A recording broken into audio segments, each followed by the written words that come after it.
Yeah, and the funny thing is, if you're trying to stop drinking, you need something better than alcohol. And alcohol's pretty good. Yeah. So you better find something a lot better, man. Yeah, and it is. And then estimable people do estimable things. It's like, yeah, well, you want to figure out something that you're doing with your life that's worth not getting drunk and screwing up. Yeah.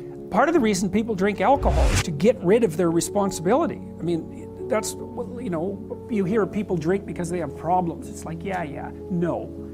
Some people drink because they're anxious, and alcoholics drink because they're in withdrawal. But young people drink because they're sick and tired of being responsible, because it's annoying. It's like, so I'll drink enough, I won't care about the medium to long-term consequences, because alcohol, that's exactly what alcohol does. It doesn't make you ignorant of the medium to long-term consequences, but it makes you not care about them. You know, you might say, well, why do people drink too much? It's like, if you like alcohol, that's a stupid question. Right, it's like, why do people drink too much? Well, because it's great. Yeah. You know, it's like, okay, so why stop? Well, you do stupid things when you're drunk.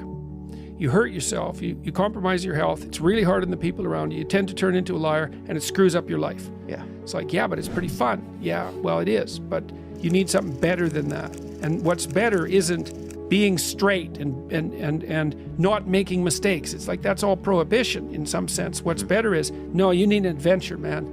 You need to get out there and have something to do. Yeah. And something worth waking up for. And that's the substitute for the addiction. Actually, the addiction is the substitute for that, if truth be known.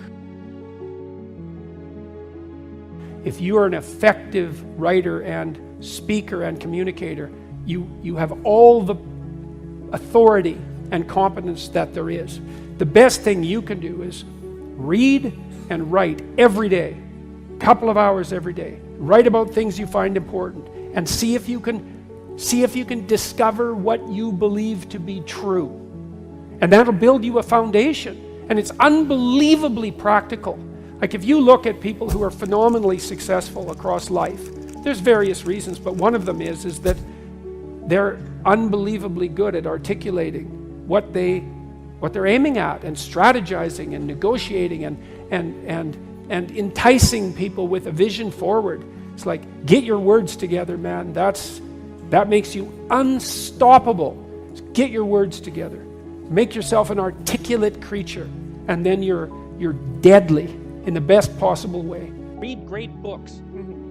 Really, man. And you've got these unbelievable libraries that are full of the writings of people who are intelligent and articulate beyond comprehension. And you know, and you can go there and you can learn all this. And you might think, well, why should you learn it? There's nothing more powerful than someone who is articulate and who can think and speak. It's power. And I mean power of the best sort. It's authority and influence and respectability and competence.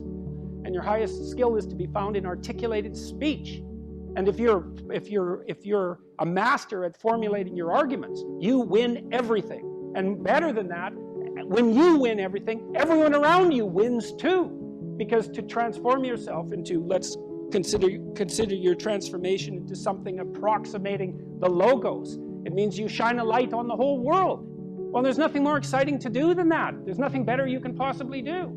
You transform yourself into something that's articulated and sensible and grounded in history and knowledgeable and wise, man. You can do anything you want, and hopefully anything you want for good. Because if you have any sense, everything you want to do would be for the good, because there's nothing more compelling or meaningful or useful in combating the tragedy of life than to struggle with all your soul on behalf of the good.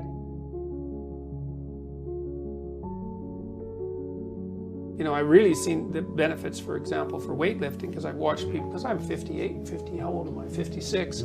I've really noticed the difference between people and when they age, between people who laid down a good physiological platform when they were young and those who didn't, because if you haven't worked out weights particularly, I would say, you start to get pretty soft in your 30s and your cardiovascular system starts to go, and really early. The other thing too is the best thing you can do to maintain cognitive ability isn't to do exercises like lumosity. It's not brain exercises that keep you sharp, it's exercise.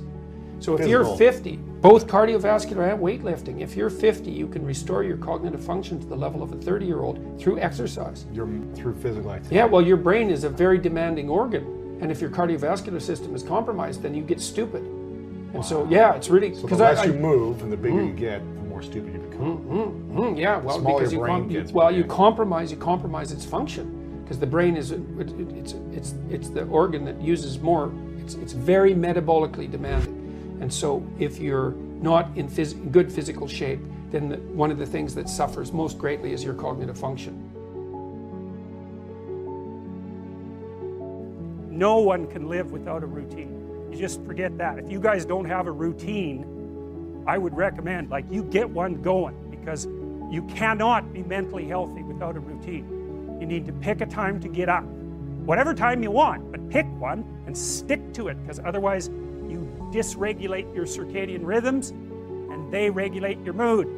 I've told people to learn to use a schedule, and people often hate schedules because they act as their own tyrants, right? They say, well, you have to do this unpleasant thing, and then here's another unpleasant thing you have to do, and then you have to do this unpleasant thing, and you do that for about 3 days, and you think, to hell with this, I'm not doing that, and you fall off the wagon. That isn't what you're supposed to do with a schedule. You're supposed to use it to design the days that you would like to have if you were taking care of yourself. You wake up in the morning and you think, here's 5 things I have to do that if I don't do, my life will be worse. It's like paying bills, for example, or taking out the garbage. It's like you have to do those because otherwise things degenerate. So you got to put some of those in the schedule, because otherwise tomorrow is worse than today, and that's a bad trajectory. But you also want to build in things, you've got to act in some sense like you're dealing with a relatively recalcitrant 9-year-old. It's like, well, here's some things you have to do, but here's some things that if you do, you could reward yourself with. And if you get the balance there between obligation and reward right, then you'll find that you're motivated to do the things. And that's what you want to do. You want to do that so it's sustainable across days and weeks and months. And so you got to treat yourself like a good boss would treat a valued employee, and not like a tyrant would treat a slave. Make friends with a calendar, like Google Calendar or something like that. And I can tell you some tricks about that, because really it is important. And I'm not kidding around about this. So here's one way of thinking about making use of a schedule. Often people are afraid of schedules because they think of them as a trap. You make a schedule and that's like this little prison that you have to live inside, and all you're doing in your schedule is putting down things you have to do or should do, and so there's not a lot of fun in that. And so not only is it a trap or a prison, but it's kind of an unpleasant one. But a way to work with a schedule in a lot more sophisticated way is to think, well, I'm going to plan the next week, say, because you plan it day by day, but we'll take the week as the unit level of analysis, and think, well, I'd like to plan a week I'd like to have. And then your schedule all of a sudden becomes a tool for increasing the quality of your life. And that's a whole different issue.